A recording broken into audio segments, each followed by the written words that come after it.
एक शांत और गहरी झील हिमालय के पहाड़ों के बीच छुपी हुई थी और उस झील में रहता था सुनहरी पंखों वाला एक हंस।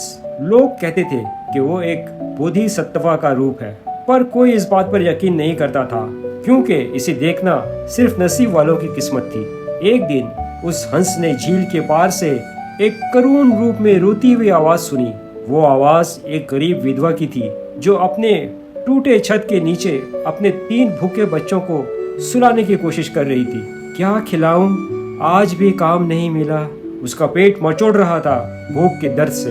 हंस उड़कर उस झोपड़े के ऊपर मुंडराने लगा। अचानक उसने जोर से पंख फड़फड़ाए और नीचे उतर आया। विधवा ने डर के मारे अपना सिर ढकने लगी, लेकिन हंस ने नरम आवाज में कहा, मत घबराओ, मैं तुम्हारी मदद करने आया हूँ। मेरा एक पंख ले लो, ये सोने का है, बेच लेना और अपने बच्चों के लिए खाना खरीद लेना। हंस ने अपने पंख में से एक चमकदार सुनहरी पंख तोड़ दिया और उसके हाथों में रख दिया।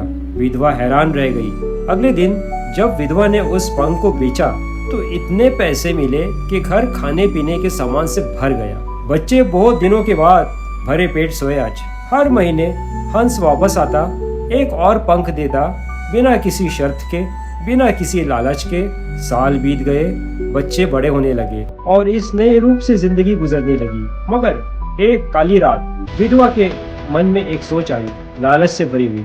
अगर ये पक्षी पंख देना बंद कर दे तो हम फिर भूखे रह जाएंगे। क्यों ना उसके सारे पंख एक साथ ले लूं तो मैं अपना घर भी बना सकूं। अगली बार जब हंस आया तो विधवा ने मुस्कुराकर उसका स्वागत किया। जैसे ही हंस ने पंख तोड़ना चाहा, विधवा ने उसे झपटा मारकर पकड़ लिया और उसके पंख नोचने लगी। पर उसके चेहरे की लालच तुरंत ही हैरानी में बदल गई।